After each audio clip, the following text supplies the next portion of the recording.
Good morning! At 6 na araw na naman nga akong walang upload. Anyway, babawi po ako dito sa vlog ko. Dito nyo malalaman ko ano yung mga ganap-ganap na mga araw na hindi po ako nag-upload. Ito nga yung araw na last day na tinatapos po yung lagoon table. Isan ko na nga po yan sa may-ari pero hindi pa pala tapos yung sinend ko sa kanila. Bali 3 araw pa pala yung tinapos. Napapanood nyo naman po yan sa mga susunod na vlog na i-upload ko. At habang tinatapos nga po nila yon, pinababa ko naman po yung mga ibang mga set na ipabagsak presyo ko.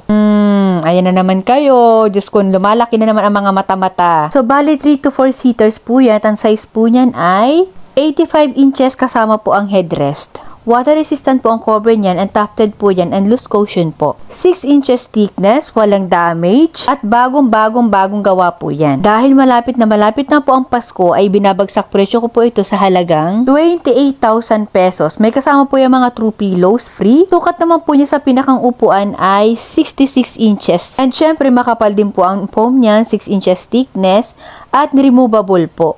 May zipper din po yung pinakang first cover po niyan. Wala na rin pong hati yan, straight lang po yan para hindi magalaw. Unahan lang po chillers and kung sinong unang makakapag-payment sa kanya ko po ibibigay. Alam ko pong marami nag-aabang sa inyo kaya PM is the key. At ito naman po yung isang bed frame, leather po yan, size 60 by 75 inches. Queen size. With pull-out bed po yan. At binibigay ko na lang po yan sa halagang 38,000 pesos. With pull-out po yan ha. Again, chillers. Frame lang po yan. Wala pa pong kasamang mattress yan. Depende na lang po sa inyo kung gusto nyo pong palagyan. Ibang price naman po yun. Hindi po kayo talo dyan. Napakamura po niya sa 38,000. 10,000 pesos po yun na less ninyo. Dahil 48,000 pesos plus po ang bigay ko dyan. Hindi po namin ginamitan niya na mumurahin na materyales. Hindi po ako nagbabagsak presyo dahil lang sa mahinang klase yung set. Hindi po. At kami po talaga ang gumawa niyan dahil may etikita po yan. PMS the key! At umakit na nga po ako dito sa taas para ituloy na po yung pagkakabit ng mga Christmas light ni Habi. Buti na nga lang po kahit paano ay naayos niya yung ibang Christmas light. Pero yung iba po hindi na talaga. Kaya hindi na namin nalagyan dito sa may gilid. Sayang naman. Sana rin po kasi akong planong bumili ng Christmas light kasi iiwas din po talaga ako sa gastos. Kung ano na lang yung malagyan, yun na lang po. At kinabukasan po ay bumiyahe kami ng Angat-Dam pero dumaan muna kami dito sa McDo para po mag-breakfast. Actually, ang aga namin bumiyahe dyan kaya lang late na kaming nakarating dahil nga po matraffic. At halos mag-aalas 3 na nga ng hapon kami nakarating dito kila ma'am. Pag-client ko na po sila, nagpagawa na po sila sa amin ng mga sofa, bed frame. Kaya lang po pinapalitan nila yung bagong bed frame. Dahil may inuwi po silang mattress na galing US. Mahaba po kasi ng 5 inches yung bagong mattress nila. Silipin nga muna natin dito yung kanilang napakagandang swimming pool, napakalinaw. Ang lakas talaga maka good vibes kapag ka may swimming pool ka sa bahay. Naloka naman ako dito sa Lizard ba yan? Akala ko totoo. Pero yung attraction talaga ng swimming pool, nakaka good vibes, tapos may pa-wine, ay sarap. Ang lakas kasi makawala ng stress kapag may swimming pool ka sa bahay mo. Kahit ngayon jacuzzi lang, okay ni. Tapos pagkatapos mong gumahon, uupo ka dito, tapos may malamig na juice. Sulit talaga ang bakasyon na mag-asawa. Kakauwi nga lang po kasi nila. 2 days lang yata sila niyan. Ito nga po yung mga ginawa namin sa kanila nung una. Couch, mga chairs, at ang ingat ni ma'am sa mga gamit niya talaga. As in, inaalagaan talaga niya. Parang pag-aalaga niya kay sir. Uy! At ito nga po palang bed frame na papalitan namin ay babagsak price ko rin po yan. At ito na nga po yung bagong pinagawa nila. Beige po ang kulay niyan. And leather din po yung pinagawa ni ma'am. Naman sana ang problema yung width niyan. Ang may problema yung length. 5 inches thickness trim po kasi yung haba. Nilagay na nga yung mattress sa galing US. Ayan, saktong-sakto. Nagad ko nga lang talaga yan chillers kasi sabi ni ma'am ay hindi raw sila makatulog ng maayos. Kasi hindi nga sakto yung mattress. Pero ngayon, okay na. Yan. Makakatulog silang maayos. Bago nga po kami umuwi, ay gabi na. So, kumain muna po kami ng dinner. Kinabukasan naman po, ay bibiyahin naman po ako ng Makati. Bali, in-invite po ako ni Nana Cooks. Bali, promotion po siya na Mrs. Garcia Meats. Bali, matagal niya na sa akin binabanggit yan. Nagka-interest ako dahil masarap daw. I-share ko sa inyo. Tingnan natin. Lalo ngayon, magpapasko na. Nako, excited na nga ako dahil mahilig dito si Happy at si Dalaga. At na-meet ko nga ang mga staff nila dito na ang sobrang babait. Hindi po akala yung matagal na kayong magkakilala, ganon, hindi ka maiilang. Wala naman kasi inalok sa akin si Nana Cooks na hindi masarap. Tandahan pa dito sa Mrs. Garcia's Meat. Pwede mong ipalala move and take note tumatagal po siya ng 6 months. Abot na abot pa talaga hanggang Pasko at Bagong Taon. Sa iba pang details, bisitahin nyo lang po yung page nila, Mrs. Garcia Smith. Pwede rin po kay Nana Cooks, lalo na yung mga pagkain, mas nakunan po talaga niya. Food content po kasi siya, kaya mas maiintindihan ninyo ibang details. Hindi ko pa naman talaga siya natitikman, kaya hindi ko pa talaga magawa ng review. Pero ngayon, yari ka sa akin, maya-maya ka. Bumili na nga kami ni Nana Cooks at tinikman ko kaagad itong soup nila. Pero excited ako talaga doon sa pork. Ito nang at lalapang na sana ako, kaya lang pinigilan pa ako ni Nana Cooks, pipicturean muna daw. Yan tayo picture muna talaga bago kumain Ako chillers, ang sarap, pero gagawin ko na lang po ng separate video. Ayan, binigyan nila ako ng pagkadami-daming Mrs. Garcia Smith. Excited akong ipatikim to kay Habi, kay Ashley, at kay Mama and kay Ita at sa sister ko. At kinabukasan, biyahe naman po ako ng Indang, Cavite. Magde-deliver po kami din ng mga additional order po sa amin ni Ma'am. Dahil old client ko na rin po siya. Marami na po siyang in-order sa amin. Hindi lang marami talaga. Nahin na nga po ng umaga dyan, masama po ang pakiramdam ko dyan, chillers. Ipilit ko ang matulog dyan para kahit papano, mamaya, pagbaba namin ng gamit, makapag-vlog pa rin ako kahit papano. Bago nga kami dumiretso kila Ma'am, ay dumaan muna kami sa karinderya at ang hirap talaga makahanap ng kainan po dito. At alauna na nga po ng hapon dyan. At ako naman, binilang po ako ng tinapay sa 7-Eleven at hindi na rin po ako nakababa ng sasakyan dahil grabe po talaga yung sumpo ko ng allergic rhinitis ko. Hindi na rin po ako nakapag-vlog. Pusan po kasi ako ng gamot. Kaya kinagabihan, maan po kami ng Paris at doon po ako kumain ng marami. Dahil kinabukasan, ito naman po yung biyahe namin papuntang Eastwood. Kaya kagabi, hindi na po ako nakapag-upload. Uwi po namin, natulog kaagad ako dahil alam kong bakbakan kami ngayong araw. Bali, kondo po kasi ang pupuntahan namin. Hakutan po ang mangyayari. At kahit nga nung aura ko dyan, wala, hagarda talaga ako. Bago nga po kami bumiyahe, ay ayan, nagpagas muna kami, tapos naghanap kami na makakainan dito sa Dahlia. Nilugawan po ito, kaso ngayon binago na po. Buffet po siya, 199 pesos per head. Pinili na namin ni Habi dito para mas busog na busog yung mga boys kasi magbubuhat po talaga sila. Tsaka kahit papaano yung pagkain dito, iba-iba, may gulay. Hindi katulad magpa-fast food na naman kami, magmamanok na naman, magkakapakpak na ang mga boys. Mamaya nakikita ko sila, hindi na sila naglalakad habang buhat-buhat nila yung mga gamit.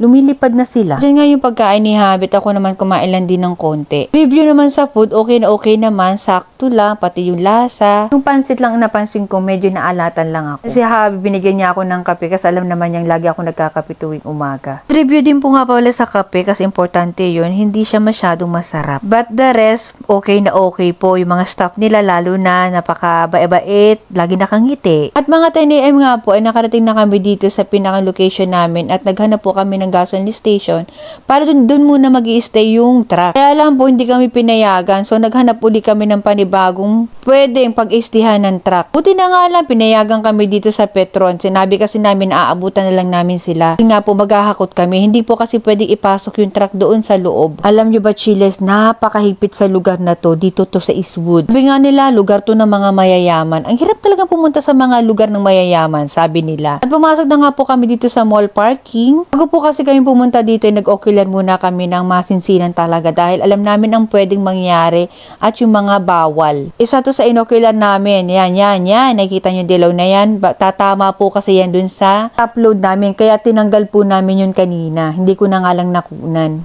Pinakababa pa naman kami maghahakot, kaya talagang mahaba ang pasensya. Sa guard, sa lugar. Alam nyo, wala na nga kaming taplo dyan, pero yung pagbaba namin, ako isang tangka na lang talaga sasayad na sa bubong namin. Karamihan po talaga ng mga kondo ay mahigpit talaga. Magkakaiba nga lang talaga. At pagdating nga namin ng kondo ay wala na patumpik-tumpik pa, hakot agad, chillers. Kahit nga umihi, hindi namin ginawa dahil gusto agad po namin matapos dahil alam na namin ang mangyayari sa mga process. Paghahakot, medyo okay lang yun pero yung may mga pass gate pa, may mga ganun-ganun, dun po talaga natatagalan at malayo po yung truck para paglagyan namin ng mga gamit. Buti na nga lang talaga ang mga team ko, galawan talaga ng lalaki. Kung mag-a-apply ka sa akin at babakla-bakla ka, naku, hubuhatin ka ng mga boys. Maging ako naman, chillers, naninita talaga ako. Mga kasama mo, tumatakbo na tapos ikaw pagapang-gapang lang? No. At sobrang kabado po ako dyan, chillers, dahil maraming babasagin talaga kaming binuhat. 1979 pa at galing Italy po yung mga gamit ni ma'am. Kaya talagang ingat na ingat po kami. Di ba nila magkabangga-banggaan kami, wag lang talaga yung mga gamit. Kaya sobrang tiwala sa amin ni ma'am. Biruin mo 1979, hindi pa ako tao. Yung mga ibang gamit nga po pala ay kagaya po ng ref, ibinigay na po sa amin ni ma'am. At ito mga cabinet na to, isa ito sa mga talagang mabibigat na mga binuhat ng mga boys. Bali, service elevator nga po pala yung ginagamit namin dyan. Hindi po kami pwede gumamit dun sa main. Ito nga sa part na to ay ang plano sana, pag-iisahin na lang para isang baba na lang. Inuna nila yung lamesa, kaya lang hindi po pwede, hindi nakakasya yung cabinet. Kaya inilabas nila ulit, tapos pagsasabayin na lang yung dalawa. At inuna nga nila yung cabinet. Medyo natagalan nga sila sa part na yan, pinapas-forward ko lang para hindi na kayo mainip sa pagpanood. Buti na nga lang yung cabinet ni ma'am ay nababaklas. Dahil kung hindi, hindi talaga yan mailalabas dyan. Yung mga boys nga po pala ay nasa baba at inaabangan kami. Dahil nasa 6th floor po kasi ang mga gamit na yan. Siyempre, hindi ako nagpaiwan. Sumama na rin ako kasi mag-isa ako doon sa taas. At pagbaba nga namin, ayan na ibang mga boys,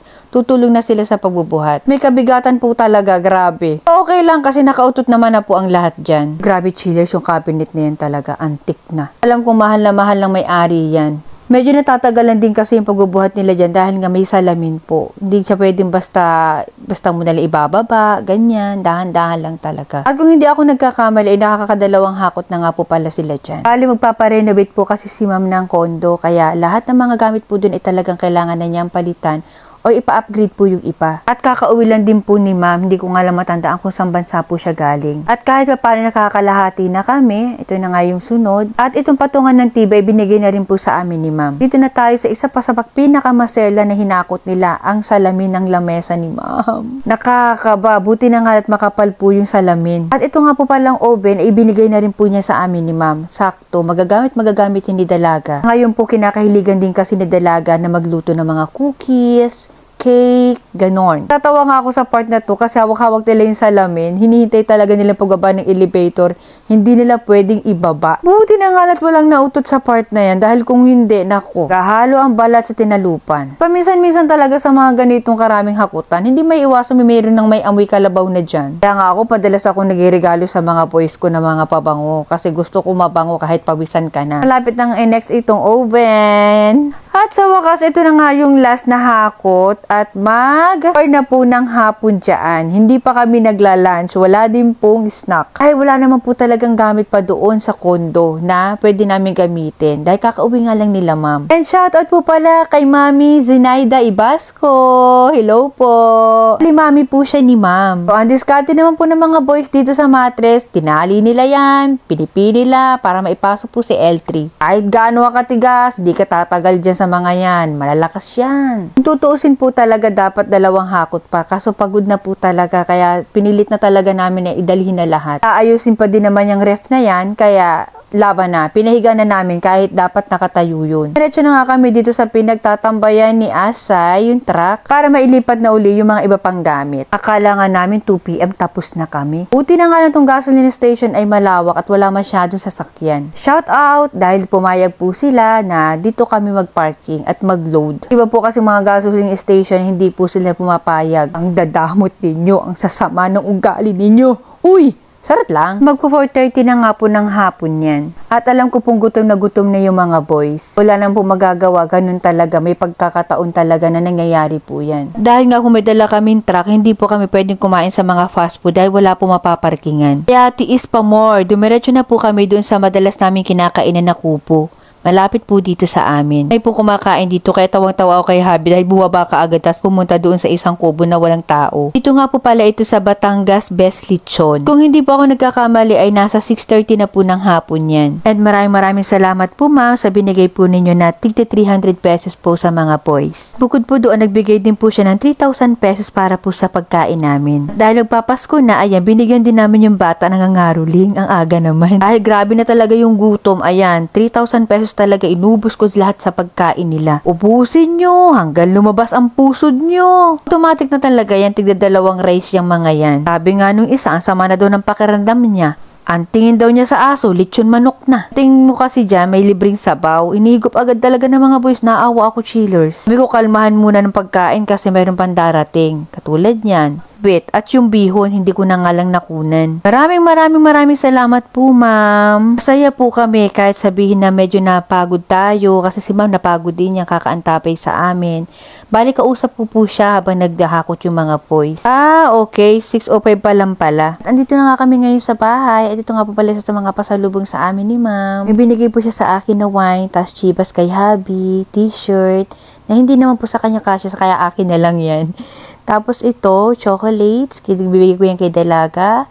And ito, yung wallet. Grabe talaga, ayan no. Nakakilig si ma'am kasi nag-effort talaga siya. Nilagyan pa niya ng laman. And talaga authentic na Michael Kors yung binigay niya sa akin. Ayan no, may pa-dollar. Euro pala yung isa, tapos iba naman dollar. And peso naman yung isa.